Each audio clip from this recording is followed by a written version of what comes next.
Gracias por acompañarnos aquí en Sororidades. Una vez más les recibimos en esta su casa, Radio Televisión de Veracruz, en donde transmitimos este espacio para ustedes, un espacio con perspectiva de género, un espacio en el cual llevamos ya 4 temporadas y estas temporadas han sido siempre dedicadas a estos temas que nos involucran como sociedad, como una sociedad que debemos de responder de una manera empática y de gran conocimiento con nuestras invitadas e invitados en cada uno de estos temas. Como el día de hoy, del cual vamos a platicar de la violencia en espacios educativos. ¿Qué pasa? ¿Cómo se desarrolla? ¿Por qué surge la violencia dentro de estos espacios educativos? Hoy tenemos la invitación para que se queden con nosotros, con nosotras, porque aquí iniciamos Sororidades.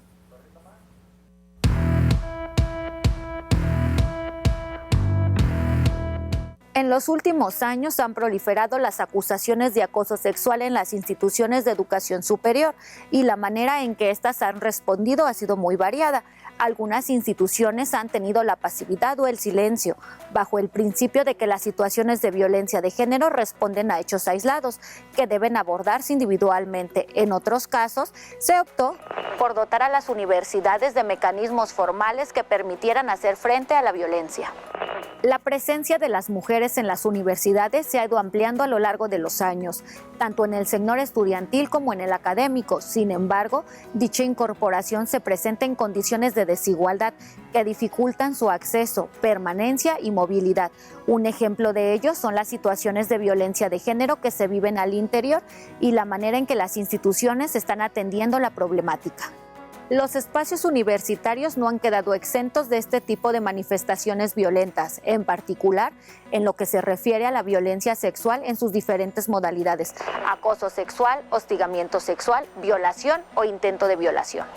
Este tipo de situaciones se presenta en los diferentes sectores que conforman la universidad: académico, estudiantil y administrativo, y en ocasiones se agrava por el hecho de que existen relaciones de poder entre las personas involucradas: estudiantes, profesor, profesora, subordinado, subordinada, en donde los actos intimidatorios representan el ejercicio del poder y la dominación mediante el abuso de la jerarquía.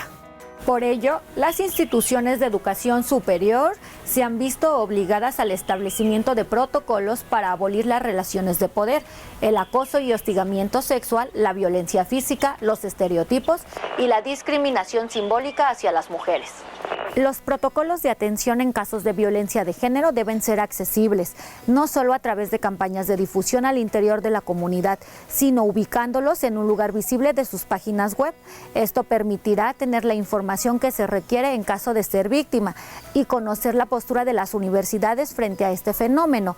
En la medida que se difunda la existencia de este tipo de instrumentos, las víctimas percibirán que no están solas y que cuentan con un respaldo institucional frente a situaciones de violencia.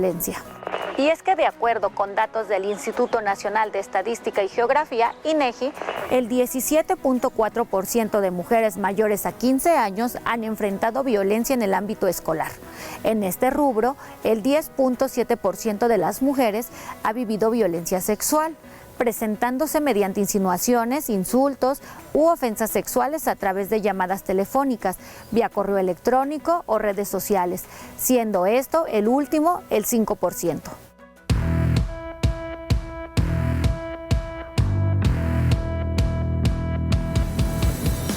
Y aquí en Sororidades, para hablar del tema de la violencia en espacios educativos, les damos la bienvenida a 2 mujeres que han estado también involucradas en este tema, que traen el conocimiento y sobre todo la participación y para compartir con las familias de Veracruz y de otros puntos a donde estamos llegando a través de RTV. Le doy la bienvenida a Claudia Aguilar Velázquez, enlace de Género, Cultura de Paz y Derechos Humanos de la Subsecretaría de Educación Media Superior y Superior. Muchísimas gracias, Claudia. Bienvenida, ¿cómo estás? Muchísimas gracias, muy bien. Gracias a ti por la invitación y pues encantada de poder hablar de estos temas. Fantástico. Nosotros también estamos muy agradecidas contigo y muy agradecidos. Alma Rosa Álvarez Reyes, catedrática y representante maestra de Equidad de Género de la Facultad de Derecho de la Universidad Veracruzana, que también por segunda vez, Alma, me da mucho gusto recibirte aquí en Sororidades. Pues ¿Cómo estás? Muchas gracias por la invitación y bueno, pues es un tema muy importante que nos debe de ocupar. Gracias. Y definitivamente que nos debe de ocupar y preocupar también un poco, porque seguimos y se sigue dando la violencia en los espacios educativos,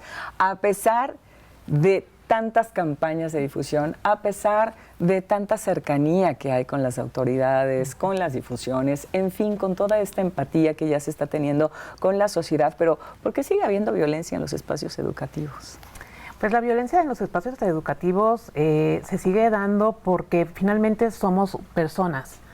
Y las personas que conviven mucho tiempo, pues en algún punto hay conflictos. Aquí el punto radica en qué tanto permitimos que esos conflictos se empiecen a volver problemas. Cuando estos conflictos ya se vuelven problemas, quizá ya llegan a puntos críticos en donde hasta no haya una solución o puedan irse a instancias ya jurídicas, legales, etcétera, ¿no? Lo importante aquí es que también nos hagamos conscientes que también la violencia en los espacios educativos no solamente le concierne a los espacios educativos, sino también son cuestiones multifactoriales, ¿no? Sobre todo porque tenemos chicas y chicos, en caso de media superior y superior, que son de 15 años, 16, 17, que también tienen una educación en casa y llegan con un sinnúmero de problemas, a veces personales, a los centros o los planteles educativos. Y en los planteles educativos, bueno, con la convivencia con sus demás compañeros, pues existen también estos roces, ¿no? Aquí lo importante es qué va a hacer el personal que está a cargo de ese alumnado para o dejarlo en un simple conflicto o permitir que se vuelva un problema grande, ¿no? La violencia en espacios educativos se está dando en todos los niveles, porque hablamos y pensamos quizá que es cuando es en la adolescencia o a lo mejor ya un poquito en la adultez, entrando a la adultez, pero en espacios educativos se da en todos los niveles.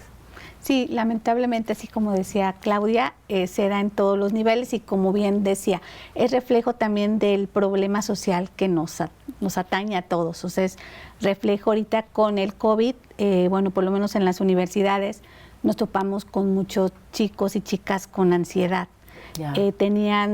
Les costaba mucho trabajo socializar entre ellos.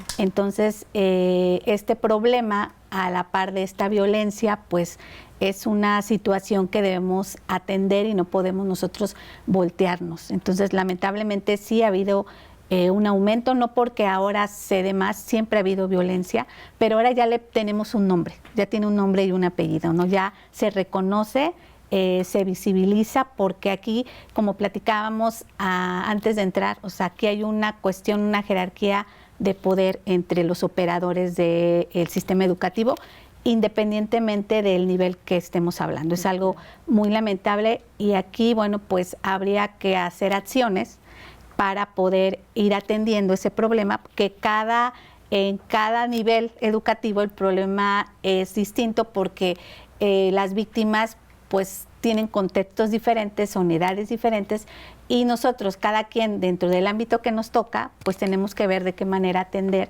y obviamente pues aportar todo lo que esté de nuestra parte pues para ayudar. Pero como decíamos que debemos de difundir esta información, es muy importante que docentes se sensibilicen y que vean que hay conductas y patrones que se han familiarizado, pero al día de hoy ya no pueden seguir existiendo. Es que decimos violencias, pero ¿qué tipo de violencias hay? Porque quizá en algún momento las violencias han ido en aumento, me atrevo a decirlo así, y no nada más en nuestro país, sino en el resto del mundo. Tanta violencia que ha habido entre el alumnado, pero también dentro del profesorado, que también se ha involucrado dentro de estas violencias, ¿no? ¿Cuáles son, como un listado, lamentablemente un listado de estas violencias? ¿Cuáles podemos mencionar? Pues desde la Secretaría de Educación de Veracruz lo clasificamos en 3 que tienen sus propias subclasificaciones. Tenemos el acoso escolar, que tiene sus propias subclasificaciones.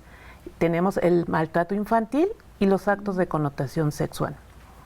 Es bien importante que sepamos que dentro de estas 3 clasificaciones solamente una puede ser mediable, que es el acoso escolar y cuando está en sus inicios. Y ahorita vamos a hablar que es la mediación escolar. Claro, ¿a qué nos referimos con eso de mediación? Quizá dentro de estas 3 vertientes de la violencia que hay en los espacios educativos, podríamos agregar también la violencia patrimonial, el bullying, que ahora ya se le conoce, y me atrevo a decir que es como el nombre y el apellido también del bullying, ¿no? De esta preocupación que hay en las escuelas, la violencia emocional que se da también. la violencia obviamente física, ¿no? La discriminación, dentro también, por ejemplo, los conflictos familiares que también traen o que desatan este tipo de violencias dentro de los espacios, y quizá también las adicciones, porque ya hay un índice muy lamentable que provoca este tipo de violencias dentro de los espacios educativos, estas violencias que ya visibilizamos, que ya dejamos de normalizar y que ya identificamos también. ¿Se pueden agregar a esta lista también? De hecho, están dentro de esa lista. Por ejemplo, acoso escolar, tenemos acoso patrimonial, acoso sexual, tenemos el bullying. Esto entran dentro de estas subclasificaciones del acoso escolar. Por ejemplo, de actos de connotación sexual, tenemos hostigamiento sexual, tenemos acoso sexual, tenemos violación, tenemos agresión sexual. En caso de maltrato infantil, que eso se da más en el sistema básico, que es kinder o primaria y secundaria, igual golpes, insultos, etcétera. Pero esos entran dentro de estas subclasificaciones de estos 3 rubros que tenemos dentro de los protocolos de atención para precisamente actos de identificarlos, ¿no? Pero sí vienen clasificados dentro de estas, digamos que estos son nuestros 3 grandes temas, y dentro de esos temas vienen estos subtemas: acoso patrimonial, acoso sexual, y bullying. qué bueno saberlos, vaya, porque mencionamos 3 y dimos 3 nada más, no, pues obviamente es toda una lista que afortunadamente están aquí para podernos platicar. Claro. Esto de mediar, ¿qué es? O sea, ¿no se pueden mediar las violencias? Algunas sí, algunas no. ¿En qué sentido? Bueno, en el caso de la Universidad Veracruzana, tenemos una normatividad que se ha venido transversalizando con perspectiva de género desde que se creó el Centro de Estudios de Género en la universidad, más o menos creo como 2004, no me acuerdo, 14, pero aquí hay una cuestión en cuanto al reglamento de género de la universidad, prácticamente nos señala que la violencia de género no es mediable. Así es. No es mediable. ¿Por qué no es mediable? Pues porque estamos hablando de una violencia. O sea, nosotros en media superior tenemos una ley que nos rige, que es la ley 303 contra el acoso escolar. Sí. Dentro de esta ley y de las opciones que pone para la solución pronta de conflictos, es que en cada institución educativa haya centros de mediación escolar. En media superior tenemos aproximadamente 1.500 centros de mediación escolar repartidos en todo el estado. Pero es bien importante, como dice la doctora, hay cosas que no se van a mediar, que es la violencia de género, y hay cosas que sí se van a mediar. ¿Qué es lo que sí se va a mediar? Un conflicto en sus inicios. Por ejemplo, el compañero le quitó el cuaderno, se burló de esta persona. ¿Qué pasa en las instituciones normalmente? Dicen, ay, pues es que así se llevan los chicos o las chicas, ¿no? Ay, están chavos, ¿no? Son Así se travesuras. llevan, sí. Pero lo que invita a la mediación escolar es que, a ver, aquí hay un conflicto, llamamos a las partes y hay un proceso de mediación para que el alumnado encuentre la solución de su conflicto entre pares. Ya. El mediador o la mediadora solamente va a hacerles preguntas que los inviten a la reflexión de su conflicto. Muy bien. Pero eso solamente es el inicio. Pero ¿qué ha pasado en muchas instituciones, o yo creo que en la mayoría de los casos? Dejan que ese conflicto que empezó como algo relativamente que se puede solucionar o relativamente simple, vaya escalando, y entonces la persona agresora vea que no hay ninguna consecuencia, entonces van subiendo de escala de violencia. De nivel, ¿no? De nivel. Ya vi que no hacen nada, pues le sigo, claro. Claro. Entonces, ahí cuando ya la persona víctima, o la alumna o el alumno víctima, siente que ya se queja, o ya hubo un golpe, ya quiere irse, ya hay alguna cuestión de salud mental, ahí es cuando los maestros quieren intervenir y mediar. Pero en ese punto ya no es mediable. Ya en ese punto tienen que aplicar lo que dice la ley en cuanto a sanciones. Pero podríamos evitar llegar a las sanciones si hubiéramos agarrado el problema desde su raíz, como un método preventivo de problemas y tener el conflicto y solucionarlo entre pares. ¿Quiénes median? ¿Las maestras y los maestros? ¿O hay, debe haber personal preparado para dentro de las escuelas? Dentro de las instituciones. Precisamente ahorita estamos en programas de capacitación de mediación escolar para que los maestros identifiquen qué puede ser mediable y qué no puede ser mediable, ¿no? Pero la misma ley nos indica que tiene que ser una persona preparada en mediación escolar para que pueda hacerlo. ¿Y cuándo no es mediable? Bueno, en el caso del protocolo de la Universidad Veracruzana, todo lo que es acoso y hostigamiento sexual, eso no es mediable. El propio protocolo maneja qué conductas se pueden ir encuadrando dentro de ese ámbito de acoso y hostigamiento, porque hay que también identificar, no es lo mismo un acoso que un hostigamiento. Sí. El nivel de jerarquía se da en distintos niveles. El acoso es horizontal, entre pares, y el hostigamiento es vertical. Sí. Entonces, obviamente, en esos casos de hostigamiento y acoso no se puede mediar. Es importante porque el protocolo de la universidad atiende solamente este tipo de conductas, acoso y hostigamiento, independientemente que el nivel. De hecho, este protocolo maneja 9 procedimientos, porque se puede dar con administrativos, con docentes, con directivos, básicamente dependiendo el nivel. Y en el caso, como decía la maestra, que pueda darse conflictos entre alumnos como básicamente un acoso o básicamente un bullying, una discriminación, eso no lo puede atender el protocolo. Aquí ya hay otra instancia que es básicamente dentro de la universidad, que es la coordinación de atención a los estudiantes. También tenemos derechos universitarios que atienden otros tipos de conductas que no vienen en esta connotación sexual de acoso y hostigamiento, pero que la universidad sí atiende otro tipo de conductas, como platicaba la maestra. Entonces tenemos varias vertientes, cómo se pueden atender. Como dice la maestra Claudia, es muy importante prevenir, porque si no prevenimos, estamos cayendo en la omisión. Lamentablemente tenemos el caso de la niña estudiante de secundaria de hace apenas unas semanas, que hubo, obviamente, fuera del espacio educativo, hubo una agresión. Entonces, eso nos da como resultado que ya hubo ciertos acontecimientos o conductas al interior que se salieron de control y fue como resultado este hecho lamentable. Y entonces, estando fuera, ya no tienen injerencia, ya no pueden hacer nada en las escuelas, ¿sí? Sí. Ah, bien. Sí, eso es algo bien importante que sepan que si la persona, la agresora y la víctima son alumnas del mismo colegio, la escuela tiene ahí una responsabilidad. ¿Qué pasa? Que como yo mencionaba, seguramente hubo muchas alertas y muchas quejas previas a esa tragedia. Aquí en Veracruz tenemos protocolos de acción para atender eso y son muy claros los pasos para ir atendiendo eso. En un punto los maestros tienen que ver si la situación es mediable, se llama a las dos partes para hacer una sesión de mediación escolar, ¿no? Que no es solamente una, pueden llevar hasta 4 hasta que lleguen ambas partes a un acuerdo. A un arreglo, un acuerdo. Si no es, bueno, pues ya activar lo que nos dice la propia ley acerca de los métodos de sanción, ¿no?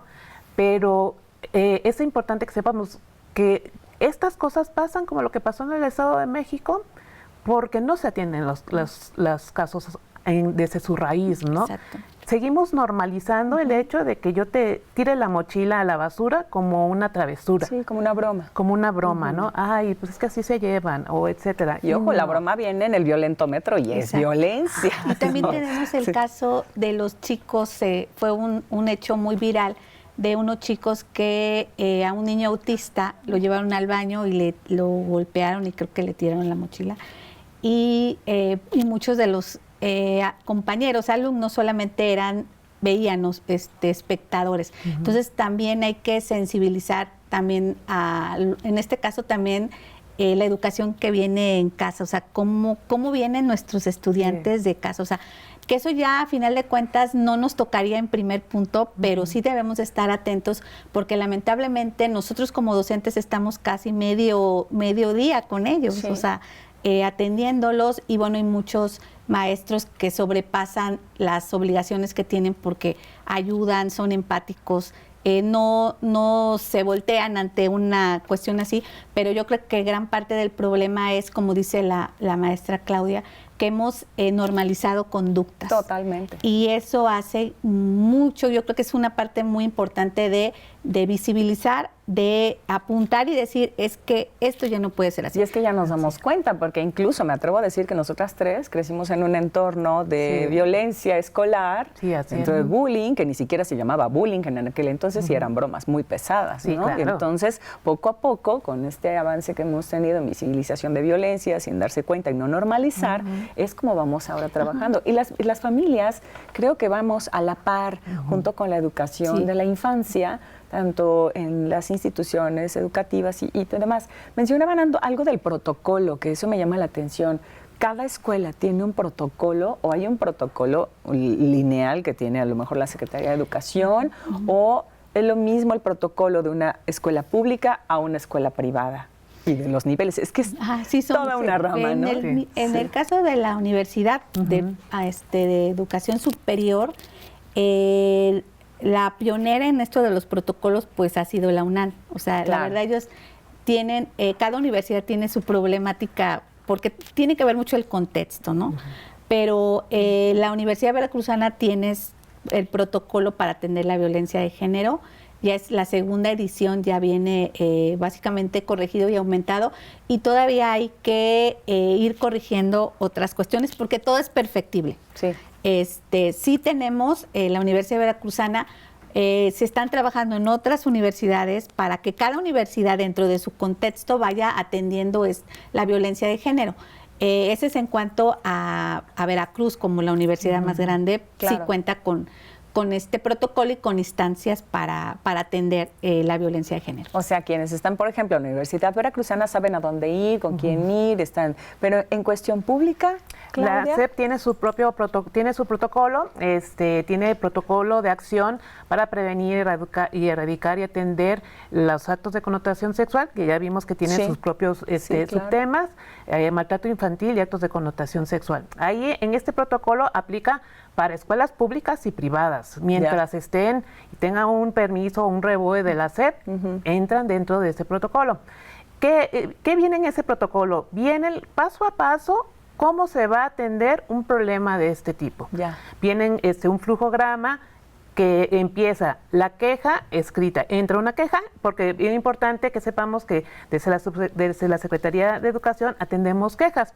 Las denuncias son propias de la Fiscalía o de las Procuradurías, ¿no? Instancia. Exactamente. Dentro de esos flujos, de ese flujograma ya se puede, ya de los pasos finales es la escuela dar parte a la Procuraduría o siempre y cuando ya el tema haya llegado a tal punto que ahora tendríamos que acudir a esas instancias, ¿no? Pero viene ahí cada paso, ¿no? Tanto de acoso escolar, maltrato infantil y actos de connotación sexual. En actos de connotación sexual, pues definitivamente, como dice la maestra, no es mediable, no pueden sentar a las partes y decir, miren, aquí tú pídele disculpas, no. Ahí ya es un delito, porque si se trata de una persona adulta mayor con una persona menor de edad, bueno, pues es un delito, ¿no? Entonces ya se da parte, se activan los protocolos, como nosotros decimos, que es si es un acto de hostigamiento sexual, se activa el protocolo, la o el profesor se separa de su cargo mientras se hacen las investigaciones por parte de la Secretaría de Educación administrativas y como se le da parte a la Fiscalía o a la Procuraduría por ser un delito, estas instancias harán su propio trabajo y cuando se llegue a una resolución, bueno, pues ya se verá qué se hace, qué es lo que dicen acerca del profesor y bueno, cuál será su situación tanto legal como administrativa dentro de la SEP, ¿no? Pero hay una investigación. Entonces, estos protocolos nos llevan paso a paso, de verdad, si las maestras y los maestros la conocen y si no, pueden acudir a la página oficial de la SEP. Tendrían que conocerlo, ¿no? De entrada, no tendrían que la verdad como es que a buscarlo, deberían. ¿Es obligatorio? Es que esa es una de las preguntas. Bueno, aquí hay una cuestión importante. El hecho de que tú como institución no tengas un protocolo, eso no te exime de la responsabilidad. Así es, Porque claro. como hablábamos, hay una jerarquía normativa y el artículo 1 de la Constitución es claro cuando nos dice que todas las instituciones o todos los servidores públicos, independientemente del ámbito de su competencia, tienen una obligación de proteger, garantizar, prevenir pues los derechos humanos, protegerlos en todos los ámbitos. Entonces dijéramos, es que yo no sé, pues tal vez no sepas que tu ley o que en tu institución, tú como docente hay un protocolo, o no te has acercado por lo que tú quieras, pero hay una obligación desde la Constitución. Exista o no exista el protocolo, se tiene que Y hacer otra cuidado. cosa, en cuanto decía la maestra Claudia, es importante que nuestra audiencia sepa que no es omisión de parte de las autoridades de educación, independientemente del ámbito, de que obviamente quieren como que ya la solución pronta. Aquí hay que respetar el debido proceso, el derecho de audiencia del maestro, y por eso también se le invita a la cultura de la queja. O sea, si ustedes conocen de algunos casos, pues acérquense con pues su directivo, con su enlace de género, con la maestra o el maestro que les inspire confianza para básicamente visibilizar que hay un problema, o que yo tengo un problema como estudiante, o que tengo una amiguita que tiene ese problema, porque si no, no podemos nosotros como docentes, como enlaces, pues poder ayudar, y la cultura de la queja es muy importante. ¿Las familias pueden hacer queja? Sí, o sea, persona. en este caso mi hija está siendo violentada o mi hijo está siendo agredido, entonces me tengo que acercar, como bien mencionas, a los enlaces, a las directivas. En el caso de la Universidad Veracruzana, pues estamos hablando de la mayoría ya son mayores de edad. Se pide que como integrante de la comunidad universitaria, pues sea el estudiante que se acerque con la persona de confianza, ya no específicamente con el representante de género, con cualquiera, con su tutora, con su maestro, con el directivo, y entonces empezar a iniciar lo que es la queja. Como algo muy importante que decía la maestra, ya la violencia de género ya está tipificada en el Código Penal, o sea, no es una cuestión de cuestiones de la SED o de la Universidad Veracruzana, ya sobrepasa y dependiendo del nivel ya va a sobrepasar ya una denuncia penal y es un procedimiento aparte. Pero las instituciones educativas pues deben de cuidar también los derechos laborales. Así es. Respetar el debido proceso de darles el uso de la voz a defenderse, si es que se pueden defender de algo, porque hay casos que ya son ya no son salvables, o sea, en este caso maestro o maestra que esté señalado o señalada, y que sepa que sí lo es y que hay evidencia. Lo que pasa muchas veces, y sabemos, es que les cambian de área. Eso es una medida de protección que se hace para la víctima, no es porque se quiera proteger. O sea, como decir, ya no le van a hacer nada. Pero obviamente entendemos también esta parte en la que las familias es una desesperación y dicen, queremos que lo saquen, no queremos que lo destituyan. Ese ya sería posterior al desahogo de todo este procedimiento, y entonces el resultado pues sería la separación del docente o del maestro de la escuela, de la secundaria, y obviamente porque hay contratos colectivos, derechos laborales, pero eso no exime que se le proteja a la víctima como lo más importante para nosotros son las víctimas, y siempre se les va a creer a la víctima, eso es muy importante. Y también que las personas que atendemos esos casos seamos sensibles. Nosotros no podemos prejuzgar a la víctima, nosotros tenemos que creerle y es siempre estar de su lado, y como decía la maestra Claudia, darle pero con un proceso de investigación también, con bases. Y darle el panorama, decirle, mire, puedes hacer la queja, o igual, si tú quieres, puedes irte directo vía penal. Aquí la institución te otorga este camino, se te puede dar estas medidas, se te puede dar ayuda psicológica, lo que tengamos nosotros a la mano, pero tú estás en todo tu derecho de ir y denunciar al maestro inmediatamente. Ya las autoridades, la fiscalía tendrá que hacer su trabajo. Así es. Cuando, por ejemplo, ahorita que estábamos ya hablando, y qué bueno que ya mencionamos todo esto, porque son estas dudas que tenemos como sociedad, insisto, familias, amistades, ya sabemos qué se puede hacer, ¿no? Ya sabemos el por qué se actúa de esta manera y se lleva un proceso porque hay una investigación que seguir. Así es. Cuando hablamos de estas violencias, hemos ahorita mencionado más la violencia del profesorado hacia el alumnado. Cuando es entre alumnos o alumnas, bueno, se llega a una mediación posible en caso de que haya mediación. Pero ¿qué pasa cuando el alumnado ahora ataca a la docencia. Hemos sabido de casos en donde ha habido golpes, incluso hasta uso de armas blancas, ¿no? Dagas, puñales, en fin, todo esto. ¿Qué hace un maestro o una maestra en este asunto? Preguntan muchas maestras. Bueno, ¿y si me atacan o si me ataca el joven o la jovencita que está en una crisis, por ejemplo, y se da dentro de un aula, se da dentro del salón? ¿Qué hace un maestro o una maestra? No puede actuar en ese momento en agresión también, se sale corriendo. ¿Qué tiene que hacer en este caso? Porque sí, hay un protocolo, pero en ese momento de una agresión tal cual, ya de gravedad, ¿qué se hace? Porque, pues, lamentablemente la violencia se da de aquí para allá y de allá para acá. Sí. Y últimamente se sabe de eso, ¿no? Que alumnos o alumnas toman esta parte como de quizá un poco de ignorancia de no saber, y son mis derechos y entonces tú no me puedes decir nada, y pam, pam, pam, golpes, jalones, agresión física y verbal, etcétera, etcétera. ¿Qué pasa con las maestras y los maestros que se encuentran en esta situación? Es que está complicado porque también habría que ver qué tipo de violencia de la cual seríamos objeto nosotros como maestros, ¿no? Porque puede ser verbal. Sí. Ahorita en el caso del chico creo que de Ciudad de México, que llevaba un arma y que le iba a disparar a la maestra de matemáticas. Entonces, yo creo que hay niveles de agresiones hacia nosotros que nosotros también tendremos que ir identificando, que aunque hubiera un protocolo y nos dijeran, pues obviamente nosotros como adultos pues tenemos que guardar la calma en primer momento y responder a la medida en que es la agresión, porque en el caso de los policías, a ellos los capacitan en cuanto a los niveles de fuerza que pueden utilizar en una manifestación. Yo lo traduciría así.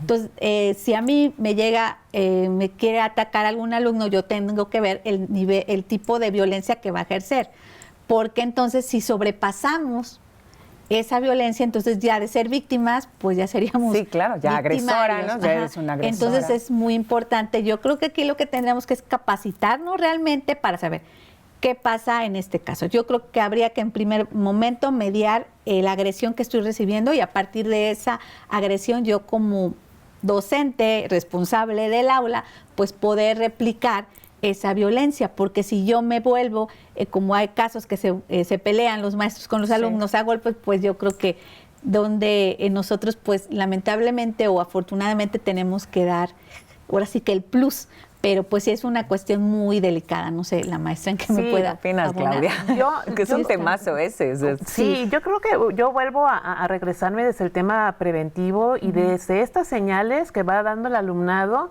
en pequeñas violencias, porque si yo... Sí, estos poquitos, ¿no? Claro, las alertas. Si yo como docente voy permitiendo que vaya subiendo de tono, por supuesto que un día va a llegar una agresión muy fuerte, un golpe, un empujón, etcétera, ¿no? Un grito. Pero creo que las chicas y los chicos nos van dando como estas señales, ¿no? Y ahí es otra vez nuevamente cuando deberíamos decir, vamos a hablar. Algo bien importante que yo espero que los docentes sepan, por lo menos de media superior hacia abajo, es que tenemos esta ley 303, que ahí viene todo. Viene entre pares, viene de alumno a maestra, o maestro a maestra, viene de maestro a maestra hacia alumno y todo lo que se debe de seguir. Vaya. Entonces creo que es bien importante que las y los maestros también empecemos a aplicar el tema preventivo, porque creo que las chicas y los chicos empiezan a dar señales de que ya me contestó mal, ahí mismo lo paro, ¿no? Entonces, si nosotros vamos detectando que la o el chico también requiere una ayuda psicológica, vamos viendo que tiene problemas en casa, que vive en un entorno violento, entonces, y llega a la casa, llega a la escuela, perdón, a reproducir esa misma violencia, solamente que ahora con sus pares y con otras personas, es bien importante que ellos sepan, uno, que tienen una ley que también los ampara, y dos, que pueden parar el problema desde el inicio. Sí, antes de que se vuelva una bola de nieve. Claro. Es que sí, como dice Claudia, algo muy importante, la prevención. Así es. La prevención. Sí, es algo que nos cuesta mucho todavía, en muchos temas. Pues la parte de la prevención. Sí, no tenemos porque muy no normalizado. conocemos, no sabemos qué pasa, está muy normalizado, como bien mencionas. Y es el caso de muchos maestros o maestras que en este momento seguramente, y ya también muchas familias, vamos a tomar en cuenta todos estos pues puntos a favor que hay en esta larga lista de preguntas que tenemos y que afortunadamente sí hay solución. O sea, sí las hay. En las escuelas existen unidades de género, porque muchas veces hablábamos antes de entrar al aire, amigos, amigas de sororidades, vamos, por ejemplo, al contexto de las comunidades, al contexto de la zona serrana, al contexto de las zonas alejadas y vulnerables. ¿A dónde van? ¿Qué tiempo tarda, por ejemplo, hacer una queja o poner un reporte o una denuncia, etcétera, etcétera? ¿A dónde van? Estos enlaces o unidades de género no hay en las escuelas. En cada escuela no hay una unidad de género. Sin embargo, el responsable o la responsable de esa escuela es la o el director. Sí. Quien debe atender de primera o tener este conocimiento de que está ocurriendo algo de violencia en su escuela. En media superior tenemos 17 subsistemas. ¿Qué significa eso? Bueno, que están los CONALEP, los COBAEPS, etcétera.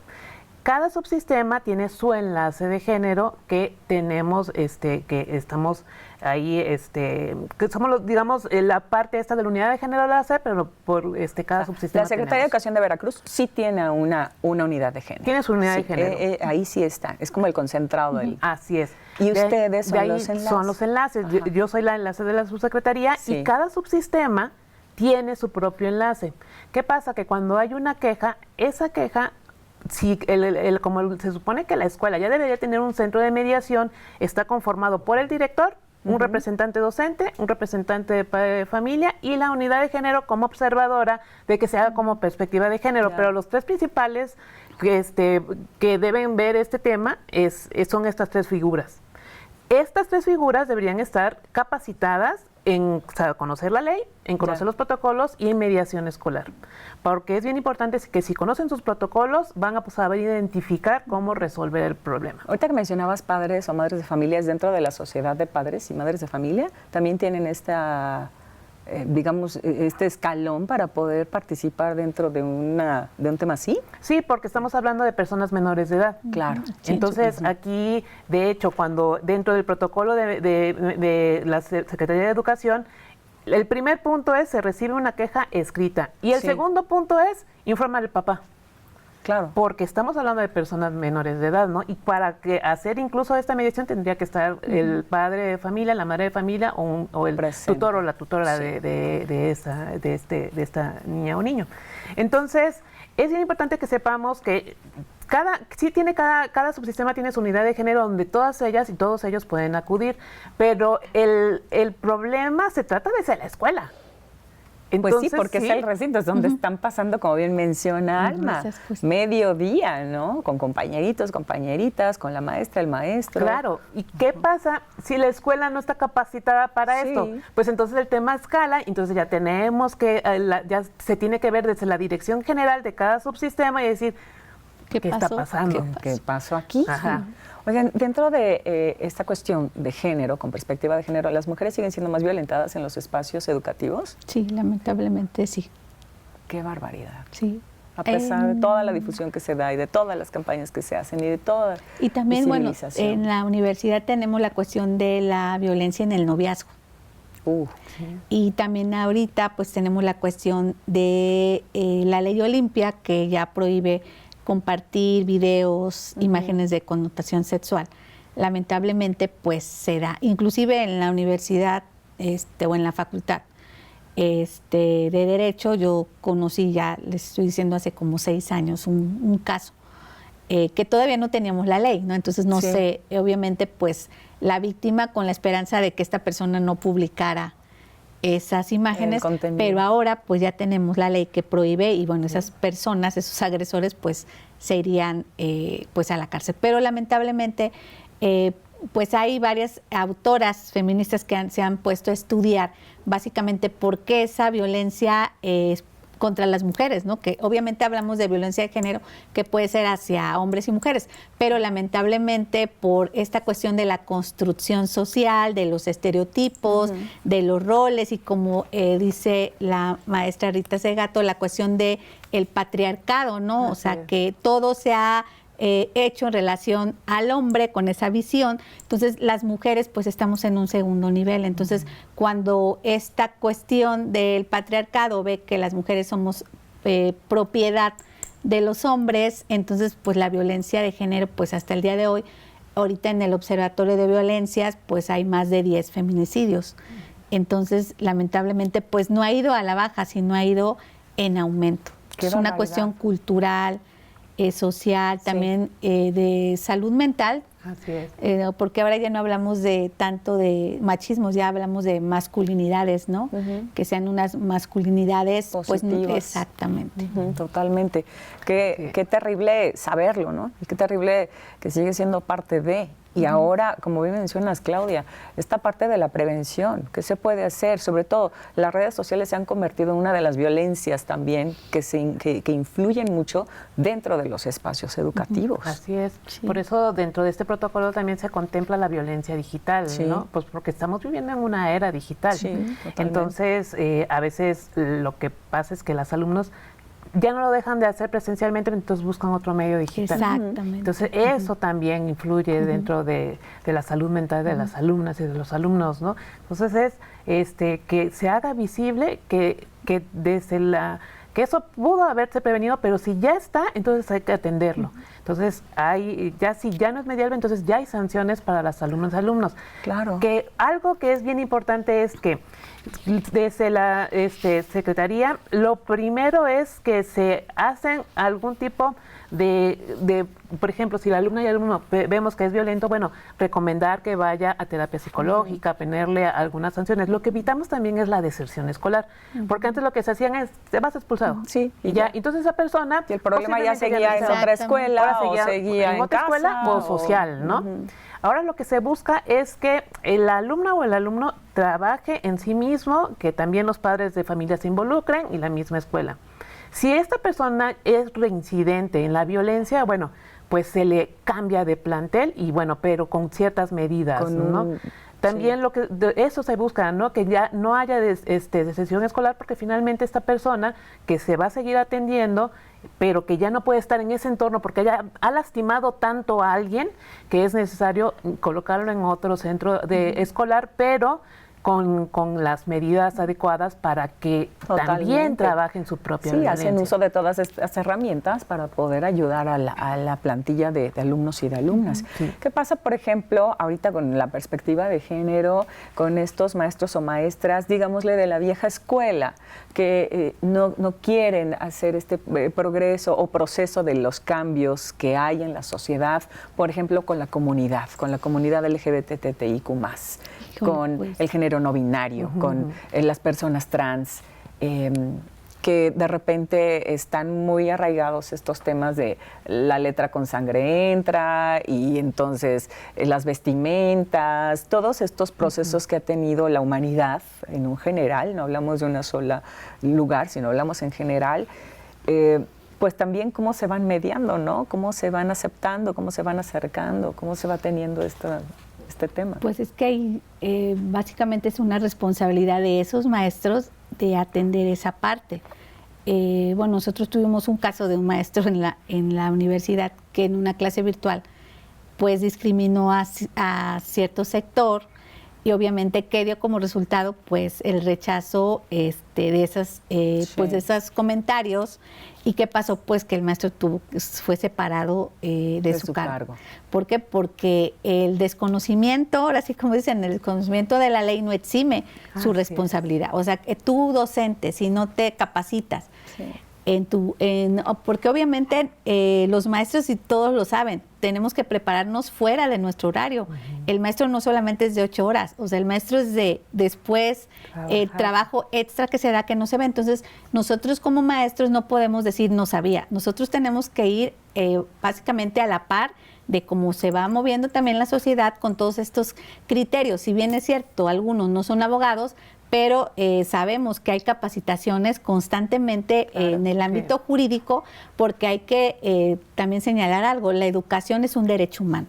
Sí. Y los maestros somos operadores de ese derecho humano, que es muy importante porque ese derecho nos abre un sinfín de posibilidades a, pues en este caso, pues a las infancias y las adolescencias. Entonces, invitamos también a los maestros a que se acerquen a todas las capacitaciones que desde la Secretaría de Educación, desde la Universidad Veracruzana, se les invita, y a sensibilizar que son temas que no podemos dejar en nuestra casa, que las tenemos que llevar pues a nuestra aula, claro, básicamente. Y de igual manera con el profesorado que está dentro de la comunidad y que también aquí es a la par, o sea, tener esta conciencia de no generar más violencia dentro de los espacios educativos, ni de este lado, ni de este lado, ni de este lado, ¿no? Sino ir en una manera lineal para evitar este tipo de conflictos y mejor proponer cosas, campañas, difusiones y todo el tema de la educación, que la educación en nuestro país pues va también como que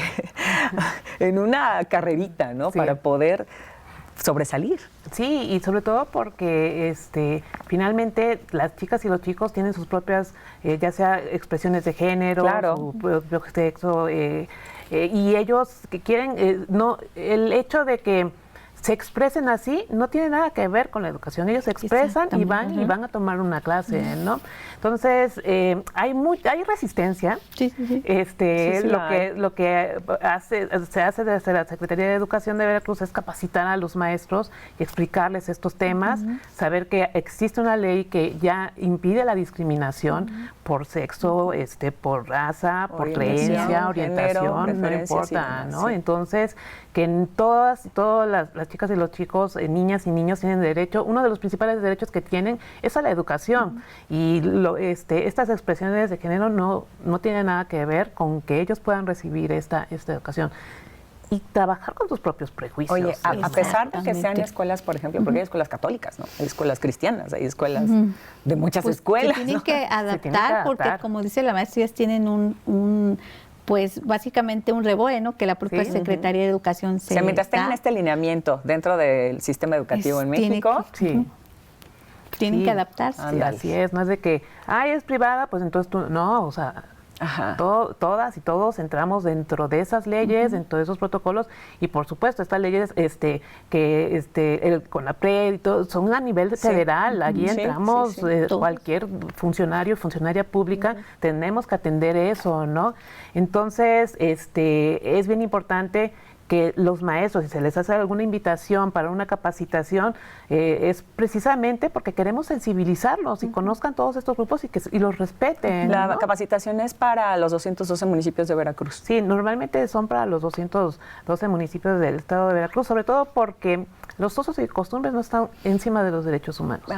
Y eso es algo bien importante que también sepan, ¿no? Es que aquí así lo estilamos, pues sí, pero si está violentando el derecho humano de una alumna o alumno o alguna persona en general. La capacitación también se da, por ejemplo, dentro de la inclusión en lengua de señas mexicana, en braille, por ejemplo, en lenguas, no sé, en náhuatl, el totonaco, ¿también abarcan toda esta parte? Pues se procura, ¿no? Depende de la zona a la que se vaya, se procura llevar alguna persona con, si hay alguna maestra o un maestro con alguna discapacidad, pues a atenderlo. Por eso, de repente en las capacitaciones se ve como que las listas se hacen enormes, ¿no? Y que hay que llenar, eres una zona indígena, tienes una discapacidad, pero eso también es con la finalidad de atender y visualizar dónde están, ubicar este profesorado, pues para que cuando se vaya a dar una capacitación, atender esa necesidad de hablar en una lengua o hacer unas condiciones para que la maestra o el maestro tengan acceso. Y sobre todo que se tenga este conocimiento. Y ahorita que ya nos ampliaron más el tema, pues vamos a ir cerrando ya, porque se nos va sororidades en esta ocasión. Pero dentro de este protocolo que hace la UV, Alma, finalmente, ¿qué podemos mencionarle a la audiencia? Bueno, el protocolo de la Universidad Veracruzana básicamente es para atender el hostigamiento y acoso sexual a través de la queja, que la pueden presentar con la autoridad, sería el director, básicamente ahí inicia todo el procedimiento, que es muy importante pues la cultura de la queja en la universidad, porque los tendederos solamente visibilizan un problema, que ese es otro tema. ¿Qué es esta que tenemos aquí, verdad? Este es el protocolo. ¿Este se puede encontrar en línea, por ejemplo? En la página oficial de la Universidad Veracruzana está la unidad de género. Ahí en la unidad de género pues está toda la normatividad con perspectiva de género. Y bueno, ahí podrían ustedes tenerlo para que lo lean, que es muy importante conocerlo.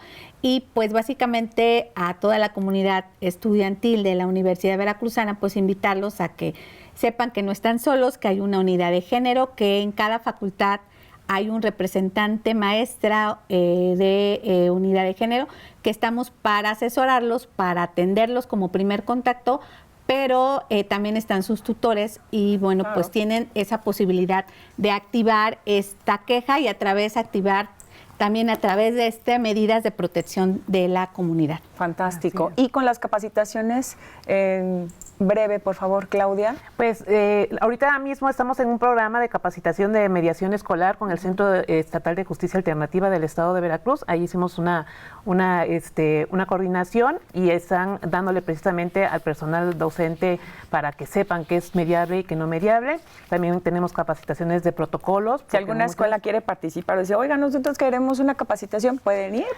¿Se pueden hacer? Ahorita estamos precisamente yéndonos por subsistema. Ahorita nosotros solamente tenemos media superior y superior, pero cualquier escuela, yo creo que muchas escuelas ya saben que ya les tocó su subsistema y que lo pueden volver a solicitar, ¿no? Tenemos capacitaciones de protocolo y de protocolos de atención de Ley 303 para que las maestras y los maestros lo conozcan, porque esa es su herramienta. Y las familias también. Las familias lo conozcan. Y algo también que quisiera mencionar es que nosotros tenemos un centro de atención psicoemocional en la Subsecretaría de Educación Media Superior y Superior, se llama CEBAPSE, y bueno, pueden entrar a la plataforma y buscarlo. Y también tenemos una plataforma que se llama Enlázate, que ahí pueden las alumnas y alumnos meter quejas con estos tres perfiles que les mencioné. Pueden ser anónimas o no anónimas y bueno, a través de esa nos llegan directamente a la subsecretaría y nosotros únicamente para alumnado. También si alguna maestra para eso laboral, nosotros canalizamos esas quejas. Oigan, pues la verdad es que nos ha quedado mucho más claro el tema. Les agradecemos infinitamente que hayan estado aquí en Sororidades, que es un espacio de verdad que llega a muchas familias y que estoy casi segura que les van a buscar, les van a preguntar y bueno, de eso se trata de hacer estos enlaces. Muchas gracias, Claudia Aguilar Velázquez, enlace de género, cultura de paz y derechos humanos de la Subsecretaría de Educación Media Superior y Superior. Muchísimas gracias. No, gracias a ti por Claudia, gracias. Alma Rosa Álvarez Reyes, catedrática y representante, maestra de Equidad de Género de la Facultad de Derecho de la Universidad Veracruzana, que también hoy nos han venido a ampliar el tema y que nos han dejado muy claro. Muchísimas gracias. Y a ustedes también gracias. Nos vamos. Así es como cerramos Sororidades hablando de este tema de violencia en espacios educativos. Nos vemos en la próxima. Sigan aquí en Radio Televisión de Veracruz. Hasta pronto.